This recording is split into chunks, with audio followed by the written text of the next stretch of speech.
A lone man gave up everything for the native girl and won her loyalty in return. Jagged mountains pierced the horizon, rivers glinted like silver threads, and thick forests whispered with unknown life. His ship, the Aurora, lay shattered behind him. The crash had been violent, tearing through the hull and scattering equipment across the alien soil. Smoke curled into the strange sky, but there was no one to see it. Elias ran his hand through his short-cropped hair and swallowed a dry lump of fear. Alone, stranded, and surrounded by a world he did not understand, he felt the first true weight of isolation. The crash had been sudden. One moment, he was navigating a wormhole near the edge of human space. The next, the Aurora had been ripped by unseen gravitational forces, flung down into the gravity of this uncharted planet. Emergency beacons had long since failed. All that remained were the broken pieces of his ship, his wits, and the supplies he had managed to drag out. Elias' first thought was survival. He checked his body for injuries, scratches, bruises, nothing serious. He had landed in a shallow valley, sheltered by tall trees and sharp rocks which had softened the impact. He felt lucky and he knew it. Luck, he reminded himself, was temporary. Skill and patience were eternal. The forest around him seemed alive. Strange birds with shimmering feathers called from unseen perches. Trees towered like giants, their trunks wider than any sequoia back on Earth. Leaves rustled, though no wind blew. Every shadow seemed to shift just out of his line of sight. Elias could feel the weight of eyes on him, though he could see nothing. He began exploring cautiously, moving away from the wreck. Every step was deliberate. He picked up rocks, leaves, and bits of broken metal from his ship, studying the soil, the plants, and the creatures that scuttled across the undergrowth. His training as an explorer and survivalist kicked in. On a world like this, even a small mistake could be fatal. After hours of walking, Elias noticed something odd. The trees and plants seemed almost organized. Paths appeared naturally clear of undergrowth, and some plants grew in patterns he could not immediately understand. His curiosity grew. Could this be the work of intelligent life? Perhaps, he thought, this planet was not as wild as it first seemed. Then movement. From between two massive trees, a figure emerged. She was not like any human. Her skin had a soft, golden tint, her hair was dark and flowing, and her eyes seemed almost luminous. She was slender but moved with the grace of someone who knew the land intimately. She froze at the edge of the trees, watching him with a cautious intensity. Elias' pulse quickened. "Hello!" His voice sounded strange, awkward in the thick, alien air. The figure didn't answer. She tilted her head slightly, as if listening to a language he could not hear. He slowly raised his hands to show he meant no harm. The figure did the same, but only briefly. Then she darted back behind the trees, disappearing as quickly as she had appeared. Elias took a cautious step forward. He didn't know what he hoped to achieve. Communication, friendship, survival. He realized sharply that he had no choice. If he wanted to survive, he needed allies, and perhaps this mysterious woman could be one. Over the next few days, Elias began a careful routine. He collected water from a small stream, fashioned crude traps for small animals, and studied the plants for anything edible. He worked silently, knowing that sound might alert unseen eyes. At night, he slept under the canopy of trees, staring up at the alien stars, wondering if anyone in human space would ever know he had landed here. The figure returned. Her name, Elias would later learn, was Lyra. At first, she came only to watch, always from a distance. She would crouch on a branch or hide behind a boulder, observing him with keen eyes. Elias, for his part, learned to move slowly, to make no sudden gestures, and to leave small offerings, fruit, nuts, and bits of metal he thought might interest her. Slowly, the trust began to grow. Lyra accepted his offerings, taking them carefully and retreating into the shadows. She seemed curious, though cautious. She did not speak, but her eyes followed him, always watching, always alert. One morning, Elias awoke to find that some of his traps had been disarmed. At first, he was irritated. Food he had set aside for days had disappeared. But then he noticed something remarkable. The traps were undone carefully, as if by someone who understood their mechanics but chose not to use them for harm. A message, perhaps. Elias realized he was not merely observed. He was studied. He began to mimic her ways. He crouched low when moving through the forest, foraged for edible plants, and even tried to move silently over roots and leaves. Sometimes he caught glimpses of her ahead, watching, testing him.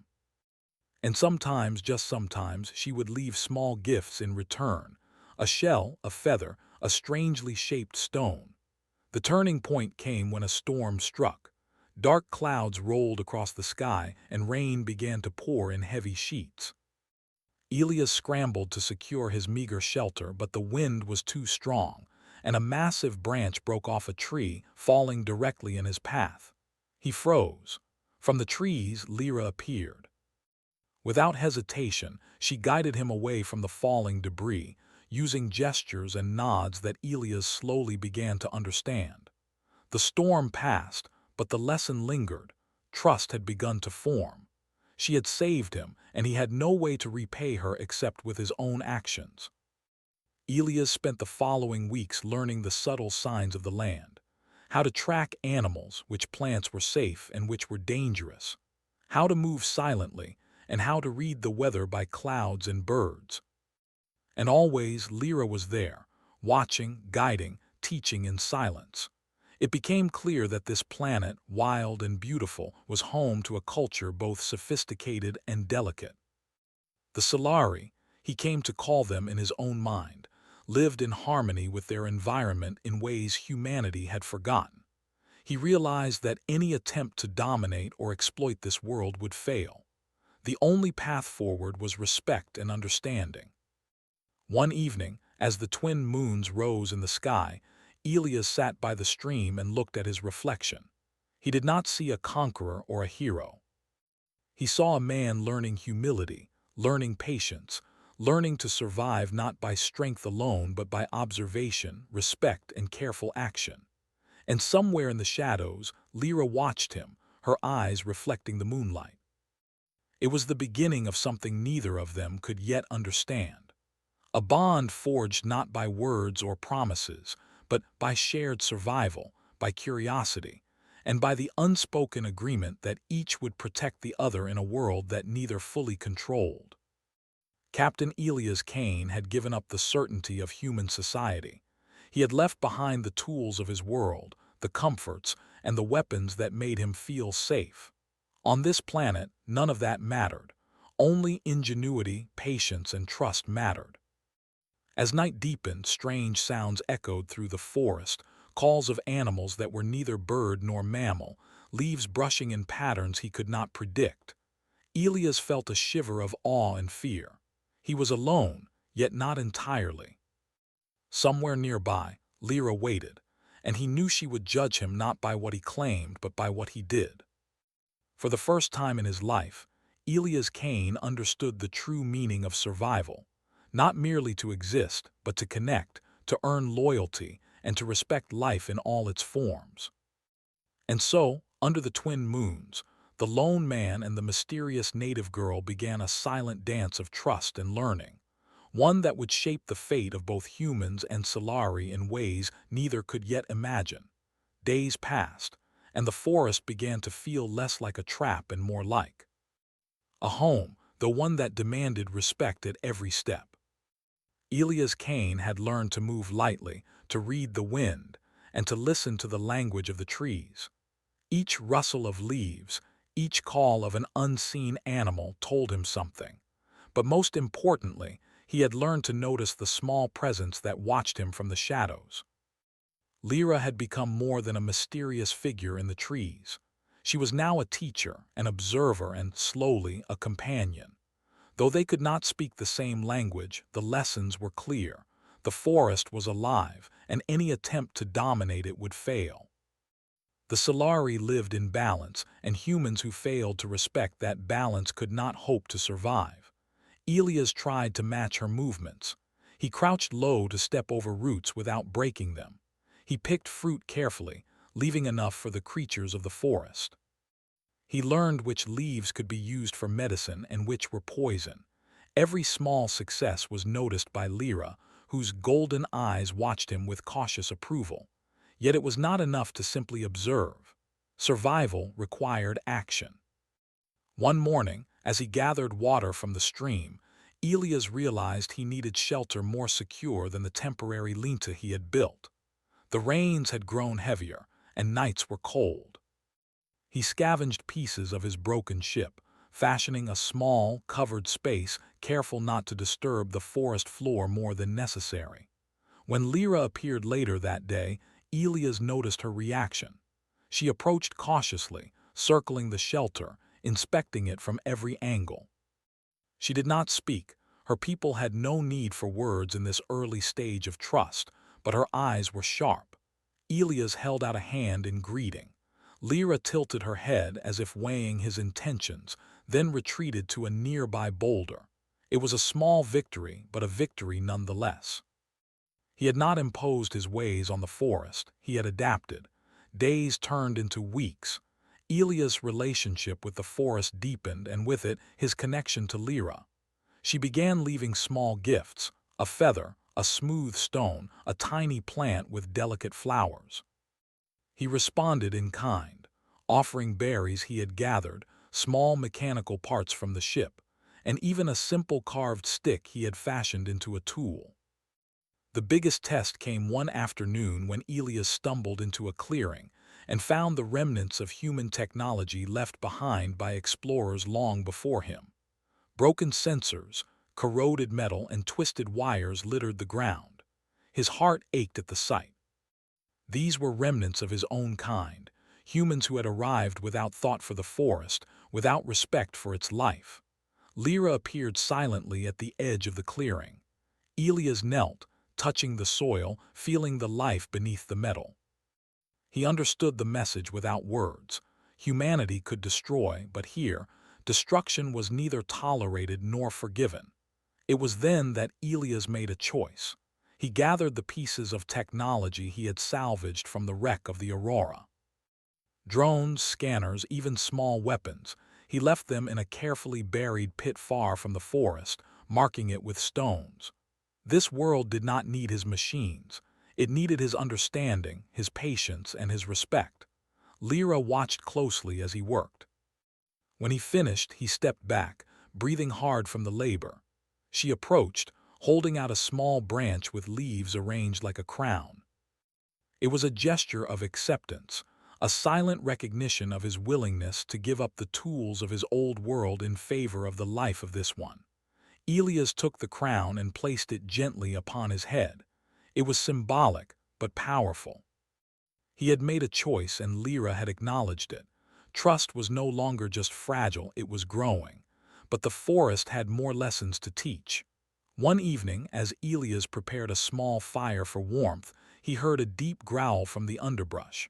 His heart raced. Shadows moved, and a massive predator, something like a wolf crossed with an armored lizard, emerged. Its eyes glowed with hunger and intelligence. Elias froze. He had no weapon, no laser, nothing to protect himself beyond his wits. The creature snarled, circling him, muscles coiled like springs. Lyra appeared suddenly, leaping from a tree and shouting a sharp warning. The predator paused, ears flicking at her voice, then lunged. Elias acted on instinct. He grabbed a stick and swung it, making himself appear larger, shouting as loudly as he could. The predator hesitated, confused by the noise and movement. Then Lyra stepped forward, drawing strange symbols in the air and shouting in her language. The predator froze, tilting its head as if trying to understand. Then, with a frustrated growl, it turned and disappeared into the forest. Elias sank to his knees, exhausted and trembling. Lyra stood beside him, placing a hand on his shoulder. Her touch was light, but the message was clear. He had survived because he did not rely on weapons, but on observation, courage, and trust in her guidance. The incident changed their relationship. Lyra no longer merely observed Elias, she trained him. She led him through the forest, showing hidden paths, safe plants, and places of shelter. She taught him to move silently, to anticipate danger, and to respect the balance of life. In return, Elias shared his knowledge too, not technology, but strategy, problem-solving, and ways to plan ahead. They became a team, each teaching and learning in equal measure. Elias also began to notice subtle things about Lyra. Her eyes were quick to notice danger, but also beauty. Her movements were deliberate, graceful, and efficient. Her loyalty to her people was fierce, yet she could be compassionate to one who earned her trust. Elias admired her, not as a conquest or a prize, but as an equal, a teacher, and a friend. Yet survival was not the only challenge. Elias knew that humans might come again. He had seen evidence in the old wreckage, markings, symbols, and technology left by those who had arrived before him. Some had failed. Others had left, perhaps learning nothing. He realized that while he had gained Lyra's trust, he could not rely solely on it. He had to understand the land, the people, and himself if he wished to survive long-term. So he sacrificed more. He gave up his last rations of processed food, learning instead to eat what the forest provided. He left behind tools he could have used for quick fixes, choosing to fashion solutions from natural materials. Every sacrifice was a statement. He was not here to conquer, but to coexist. The forest seemed to respond. Birds that had been cautious now allowed him to pass. Small animals no longer fled at his approach. Even the trees seemed to lean slightly, as if approving his careful steps. Lyra noticed these changes too, and her trust deepened. She allowed him to accompany her to sacred places, locations humans had never seen. One day she led him to a cliff overlooking a vast valley. Waterfalls tumbled into rivers below, and strange flowers glowed in the sunlight. The view was breathtaking. Lyra stepped back, allowing him a moment to take it all in. Then she knelt, touching the ground, and looked up at him with eyes full of meaning. Elias understood. This was sacred ground, and by respecting it, he had earned a measure of acceptance. Night fell. Elias lay awake, listening to the forest, feeling the wind on his face. He thought of home, of the human worlds he had left behind, and he realized something profound. He had changed. This was not just survival, it was growth. Humanity's true strength, he understood now, was not machines, weapons, or technology. It was ingenuity, patience, empathy, and moral courage. And somewhere in the shadows, Lyra watched. She was no longer simply a guardian or observer. She was a friend, a guide, and a bond that Elias had earned not through words or promises, but through action, respect, and sacrifice. As sleep claimed him under the alien stars, Elias knew the forest had accepted him. And more importantly, that trust and loyalty were not given lightly. They were earned through courage, respect, and the willingness to give up everything for something greater than oneself. The bond between a lone man and the native girl had begun to grow stronger, and the first steps toward mutual loyalty had been taken. The forest had tested him, and he had passed.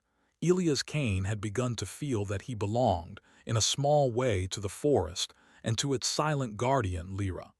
The days passed in quiet routines of learning, exploration, and understanding.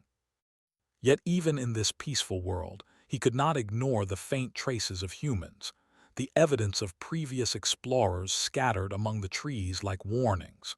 Humanity had a way of reaching everywhere, and he knew it was only a matter of time before others came. That time came sooner than he expected. One morning, as Elias examined a small grove filled with luminescent flowers, he noticed something unusual, a thin plume of smoke rising far beyond the mountains. At first he thought it was a fire caused by the forest itself, a natural event. But the smoke had a straight, unnatural line. Someone had made it, someone human. Lyra, he called softly, though he knew she could hear him before he spoke. She emerged silently from the trees, eyes narrowing at the sight. Elias pointed to the smoke, and though she did not speak, her expression was tense. The next hours were a rush of silent activity. Elias taught Lyra some simple human strategies, tracking movement, predicting arrival points, and assessing potential threats. She learned quickly, observing each gesture and echoing his movements. Together they crept to higher ground, surveying the distant valley where the smoke was rising. It was a mining expedition, a small fleet of human ships, barely half a dozen, with large machinery capable of tearing through forests and mountains. Elias felt a mix of dread and determination. He could no longer hide. The humans were coming for the resources of the planet, and the Solari would be in danger. "What can we do?" Lyra asked, finally speaking in broken human words she had been practicing. Her voice was quiet but full of worry. Elias shook his head. "We can't fight them with weapons. We don't have them. And even if we did, it's not the right way, but we can outthink them. We can use the land. We can protect your people without harming them." Lyra nodded, her eyes shining with trust. Together, they returned to the forest, carefully observing every human movement as the fleet landed at the edge of the valley. Machines rumbled and clanked. Men shouted orders, oblivious to the living world around them. They were careless. They underestimated the forest, and Elias knew they would learn the hard way. The first step was preparation. Elias and Lyra scouted the human camp under the cover of night, noting weak points, entry paths, and areas where machines could get stuck. Every observation was recorded in Elias' mind. The humans had strength, but humans also had weaknesses, predictable patterns, impatience, and a reliance on technology that could be turned against them. Elias showed Lyra how to set simple distractions. They cut vines, strategically placed logs, and moved rocks to create false trails. They marked edible plants as traps, not for harm, but for attention, forcing the humans to focus on distractions while the forest itself moved silently. The first encounter came when a mining team began clearing a small grove. They had chainsaws and loud machinery. Birds and animals fled in panic. Elias and Lyra watched from a hidden ridge. "Stop," Elias whispered. "Let them think they are in control for now. Patience." The humans moved deeper, ignoring the subtle signs of the forest. But Elias had already set the stage. Logs teetered on cliffs, vines were arranged like tripwires, and small pitfalls had been cleverly disguised. When the first machine rolled forward, a log shifted and blocked its path. Another misstep sent a small crane tipping over harmlessly, but enough to force the humans to pause. Lyra watched in awe. "Human clever," she said. Elias smiled faintly. "We survive with our minds, not just our hands." The humans struggled to maintain control. Every time they moved forward, a new obstacle appeared. Rocks tumbled, vines caught in machinery, and paths they had counted on shifted under careful planning. Elias had anticipated every move, predicting how they would react, and the forest became an ally rather than a battlefield. But the humans were persistent. Their leader, a tall man with a stern face, grew frustrated.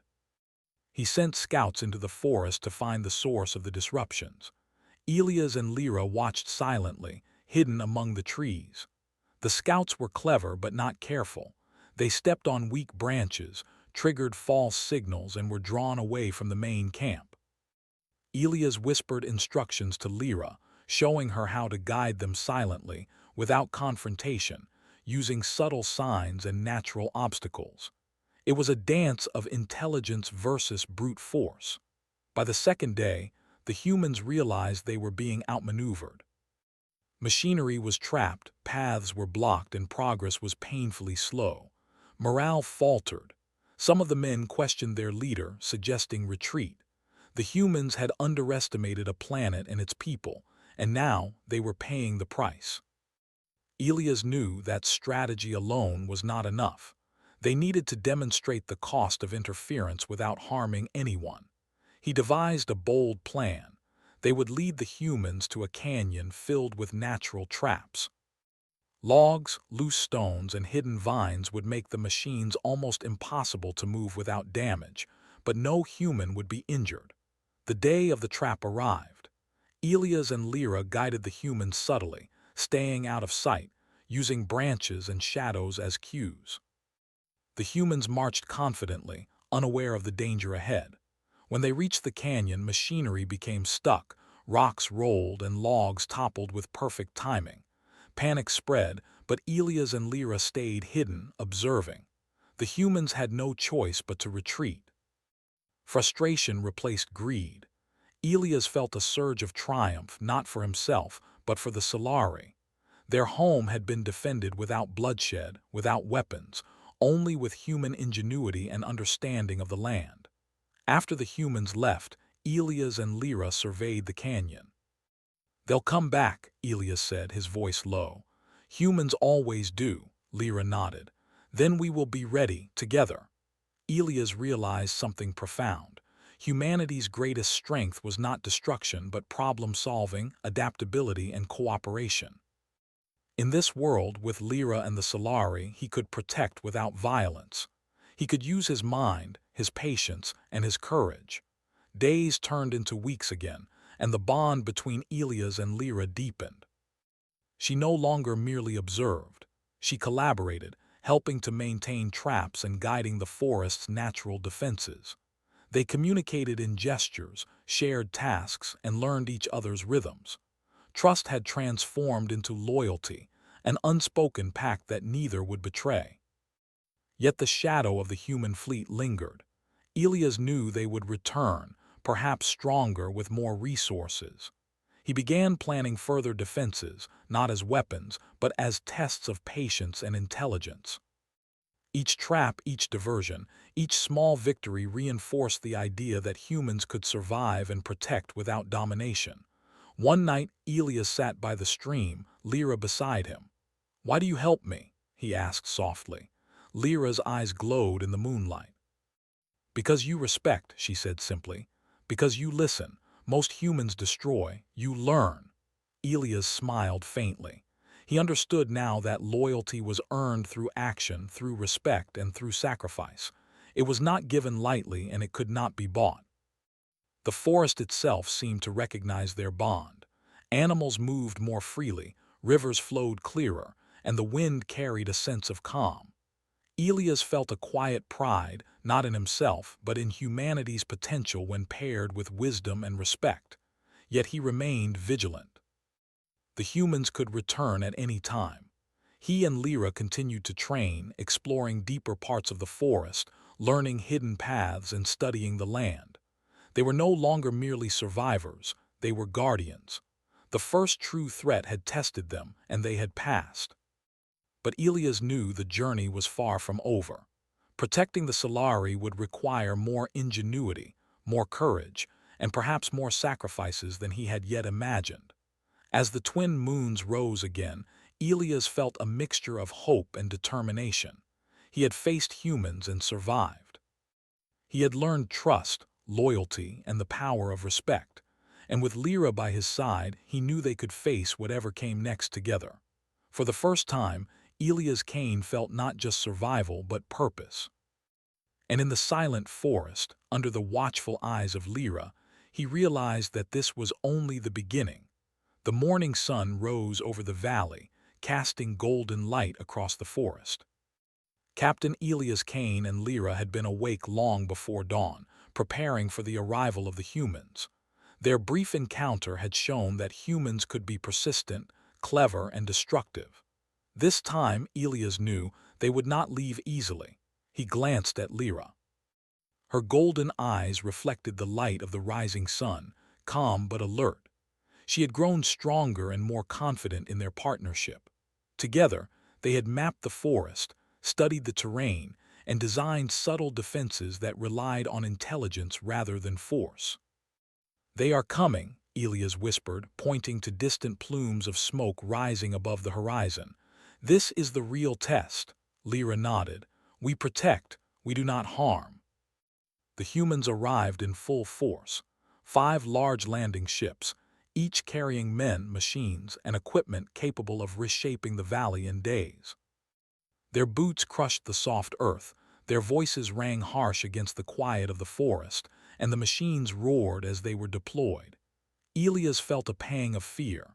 The odds were against them, but fear would not guide their actions. Strategy would. Elias moved quietly through the trees with Lyra at his side. They observed the humans from a ridge, noting their positions, their routines, and their points of vulnerability. The humans were strong but predictable. They relied heavily on machines and followed patterns that could be anticipated. "We need to divide them," Elias said softly. "Confuse them, make them doubt the land, show them that they cannot conquer it without understanding it." They began their plan. Logs were positioned to roll down slopes, vines were stretched like invisible barriers, and small pitfalls were concealed with leaves and branches. Every trap was harmless in itself but would slow progress, disrupt machinery, and force the humans to reconsider their approach. The first group of humans marched toward the forest's edge, confident and loud. Elias and Lyra guided them subtly. A log toppled onto the path, blocking a machine. A loose branch triggered a small landslide of stones, harmless but startling. Birds and animals fled in panic, distracting the humans further. The humans were confused. They tried to repair the machines, only to find their tools tangled in vines or covered in mud. Frustration grew, and arguments broke out among their ranks. Elias and Lyra watched, hidden but alert, ready to intervene if needed. "We need to push them further," Elias whispered. "Into the canyon." Lyra nodded, understanding immediately. They had prepared the canyon with natural obstacles, steep drops, unstable rocks, and narrow passages that would challenge both human skill and machinery. The humans had no idea they were being led. As the first group entered the canyon, the plan unfolded perfectly. Logs shifted unexpectedly, stones tumbled, and vines wrapped around the wheels of the machines. The humans tried to advance, but each step brought new complications. Panic began to set in and their confidence faltered. Elias and Lyra watched from a ridge above, silent but satisfied. The humans were capable, but they had underestimated the intelligence and coordination of beings who understood the forest. Every obstacle had been calculated, every reaction anticipated. Hours passed. The humans struggled to navigate the canyon, while Elias and Lyra ensured that no one was physically harmed. Their strategy relied on clever use of the environment, observation, and patience, rather than violence. The humans were beginning to learn that their strength alone was not enough. But the leader of the expedition, a tall man with a stern face, was not willing to give up easily. He sent scouts deeper into the forest, attempting to bypass the obstacles and locate the source of their difficulties.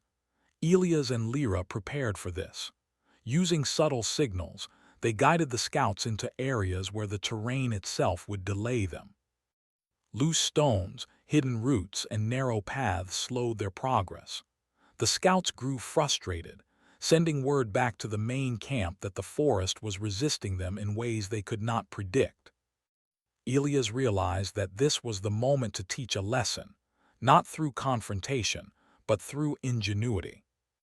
He and Lyra began creating illusions, sounds of movement that were not there, shadows that suggested greater numbers, and clever arrangements of foliage that made the forest seem alive and aware.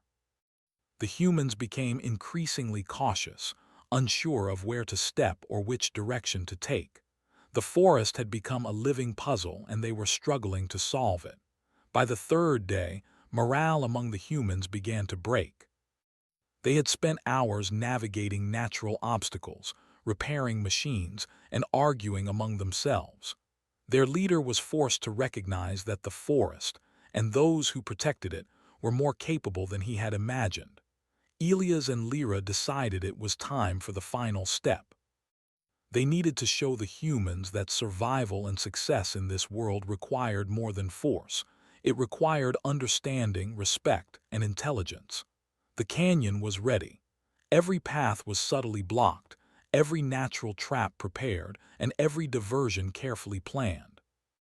The humans entered, confident but unaware. As they moved, logs shifted, rocks tumbled, and vines tangled their machinery. Panic set in. Their leader shouted commands, but the forest itself seemed to push back. Elias and Lyra watched silently. They did not intervene directly. Every obstacle was a lesson, a demonstration that humans could not conquer this world through strength alone. The humans began to retreat, exhausted and frustrated, finally recognizing the futility of their approach. When the last ship left the valley, Elias and Lyra emerged from their hiding place. The forest was quiet again, its balance restored. Elias felt a sense of accomplishment, but also humility. He had defended the Solari not through violence, but through patience, observation, and strategy. Lyra approached him, eyes bright with admiration. You protect without harming. That is rare. Elias nodded. It is not strength alone that matters. It is thought, patience, and respect. The forest seemed to respond. Birds returned to the trees, animals came out of hiding, and even the rivers seemed to flow more freely. The land had been defended, and the Solari's trust in Elias had grown even stronger. Over the next weeks, Elias and Lyra continued to train, explore, and strengthen their bond. They mapped more of the forest, discovered hidden groves, and studied the behavior of animals and plants. They shared knowledge, learning from each other, and building a partnership based on mutual respect and loyalty. Elias also realized something important about humanity. Humans had the capacity for destruction, yes, but they also had the capacity for intelligence, strategy, and moral courage. When applied wisely, these qualities could protect rather than harm, build rather than destroy. One evening, as the twin moons rose, Elias and Lyra sat on a cliff overlooking the valley. The air was cool, and the forest below seemed peaceful and alive. Elias felt a deep sense of purpose. He had come to this world alone, but he was no longer alone. He had Lyra, he had the forest, and he had the knowledge that humans could coexist with life in ways that honored it. "We did it," Elias said quietly. Lyra smiled, a rare and genuine smile. Together, Elias knew that the threat of humans might return. There could be others, stronger and more determined. But he also knew that he and Lyra were ready. They had proven that understanding, patience, and intelligence were stronger than machines and force. They had proven that humans could earn respect, not through domination, but through action and sacrifice. The forest had tested them, and they had passed. But Elias understood that the true journey was just beginning. Protecting the Solari and their home would require more ingenuity, courage, and loyalty than ever before. And as the moons reflected on the rivers and valleys below, Elias Kane felt a quiet pride. He had not just survived. He had proven that humanity could rise to greatness, not through power alone, but through wisdom, patience, and respect. In the shadows, Lyra watched him, her presence a constant reminder that loyalty and trust were earned through deeds, not words. Together, they had defended a world, outwitted a human threat, and strengthened the bond between two very different beings. The forest was safe for now, but Elias knew that challenges lay ahead. And with Lyra by his side, he was ready to face them, using the greatest power humanity had, the mind. For the first time in his life, Elias Kane felt not just survival or loyalty, but true purpose. The adventure was far from over.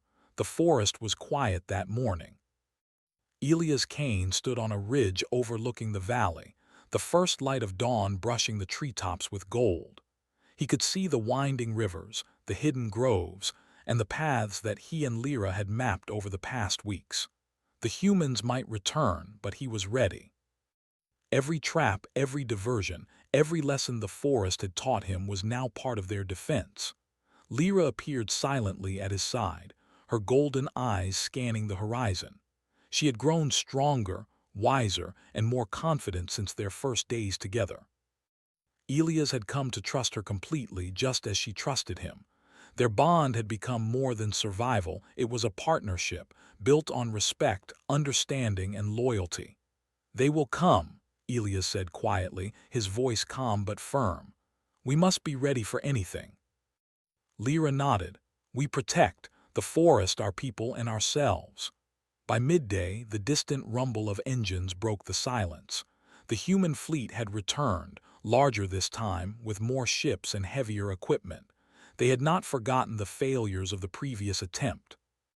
They were determined to extract the planet's resources, and they assumed they could succeed where others had struggled. Elias and Lyra moved quickly, using their knowledge of the terrain to anticipate the humans' movements. They had prepared new defenses, natural pitfalls, cleverly arranged rocks, and false paths that led deep into the forest. Each trap was harmless to life but frustrating for machinery, designed to slow progress and confuse the intruders. The humans landed, shouting orders and pushing forward with machines that roared like angry beasts.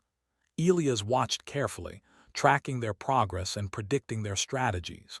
Lyra moved beside him, signaling changes in the humans' movements with subtle gestures. Together, they became a single unit, guiding the forest itself as if it were alive. The first group of humans entered a valley filled with logs and vines. Machines became tangled, wheels slipped in the mud, and small landslides blocked their path. Frustration and fear began to replace confidence. Elias smiled faintly. Patience and strategy were more powerful than brute force.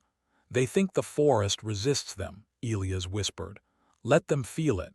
We will teach them." Lyra nodded, and together they moved to guide another group. They led them along false trails, past trees that seemed ordinary but were positioned to trip machines or block progress. Every step the humans took, Elias had predicted. Every obstacle slowed them, forcing them to rethink their plans. By late afternoon, the humans were exhausted. Their machines were damaged, their morale low, and their leader was furious. Elias knew the time had come for the final move. They needed to show the humans that strength and machines alone could not conquer this world. He guided the humans toward a canyon that he and Lyra had prepared carefully. The walls were steep, rocks unstable, and the path narrow. Machines that entered would become trapped, while humans would have to navigate carefully to avoid damage. The canyon was the perfect natural test, and Elias' plan relied on timing, patience, and observation. The humans entered confidently, unaware of the hazards ahead. Elias and Lyra stayed hidden, observing every movement. Logs shifted, rocks tumbled, and vines entangled machinery. Panic spread among the humans. Some shouted for help, others argued about the best way forward. The forest itself seemed alive, resisting without violence. Elias felt a surge of pride, not for himself but for the forest, for Lyra, and for the lesson they were teaching humanity, that understanding, patience, and respect were more powerful than force. Hours passed, and the humans struggled. One by one, their machines became stuck or damaged. Their leader realized that brute force would not succeed.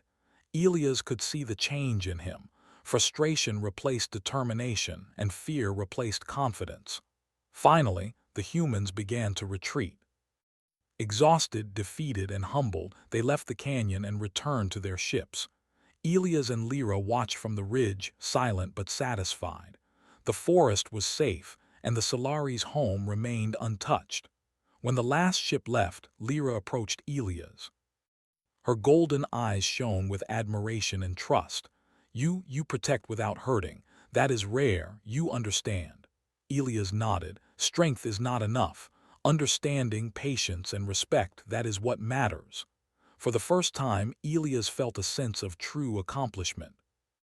Not because he had defeated humans, but because he had proven that humanity could act wisely, with respect and intelligence. He had earned the trust of the Solari, the loyalty of Lyra, and the protection of the forest itself. Days passed. The humans did not return.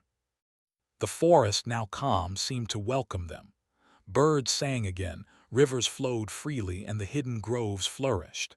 Elias and Lyra continued their work, mapping, exploring, and learning from each other. Every day strengthened their bond, and the lessons of the forest became deeper and more meaningful. Elias realized something important. Loyalty was not given lightly. It was earned through action, sacrifice, and respect. Lyra's trust in him had not come from words or promises, it had come from deeds. And in return, he had gained something equally valuable: companionship, understanding, and purpose. One evening, as the twin moons rose over the valley, Elias and Lyra sat on a cliff overlooking the forest. The air was cool, the sky painted with stars. The rivers below sparkled in the moonlight, and the trees swayed gently in the wind. "You have taught me much," Elias said quietly. "Not just about the forest, but about humanity, about what we can be if we choose to respect life rather than dominate it." Lyra smiled, a rare and genuine expression. "And you have shown me humans can be different, worthy of trust if they choose wisely." Elias nodded. He understood now that the true power of humanity lay not in machines, weapons, or technology, but in intelligence, moral courage, and the ability to adapt. He had proven it here, in a forest where the odds had seemed impossible. The next morning, Elias and Lyra returned to the heart of the forest, visiting sacred groves and hidden valleys. They celebrated their victories silently, knowing that the forest was safe and that their bond had grown unbreakable. The Solari had accepted him, not as a conqueror but as an ally. Weeks turned into months. Elias had learned to live fully in this world, to respect every living being, and to act with patience and intelligence. Lyra remained by his side, guiding him, teaching him, and sharing the deep knowledge of her people. Their partnership became legendary among the hidden Solari, a symbol of what could be achieved when trust and respect guided action. Then came a moment that solidified everything. A young Solari approached Elias, carrying a small token, a carved piece of wood shaped into a protective charm. Lyra explained its meaning. It was a symbol of loyalty and acceptance, given only to those who had proven themselves worthy. Elias held it carefully, understanding its significance. He had given up everything, his ship, his technology, his old ways, to survive and earn trust in this world. And now, in return, he had gained something far greater: loyalty, friendship, and a place among a people he had come to respect deeply. He turned to Lyra. "We did this together," he said. Lyra nodded. "Yes, together." The forest around them seemed to celebrate. Birds sang, rivers sparkled, and the trees whispered with life. Elias felt a deep sense of belonging. He was no longer a lone man on a distant planet. He was part of something larger, something worth protecting. In the weeks that followed, Elias continued to strengthen the defenses of the valley, not with weapons, but with clever strategies and subtle guidance. He and Lyra taught the Solari to anticipate potential threats and to act wisely, ensuring that their home remained safe from any future human intrusion. Elias knew that humans might return someday, stronger and more determined. But he also knew that with intelligence, patience, and respect, they could face any challenge without destruction. He had proven that humanity could act with honor, courage, and wisdom, and that this was more powerful than any machine or weapon. One evening, as the sun set over the horizon, Elias and Lyra stood together on a cliff, looking out at the valley. The sky was painted with colors they could not name, the rivers glimmered like silver, and the forest stretched endlessly before them.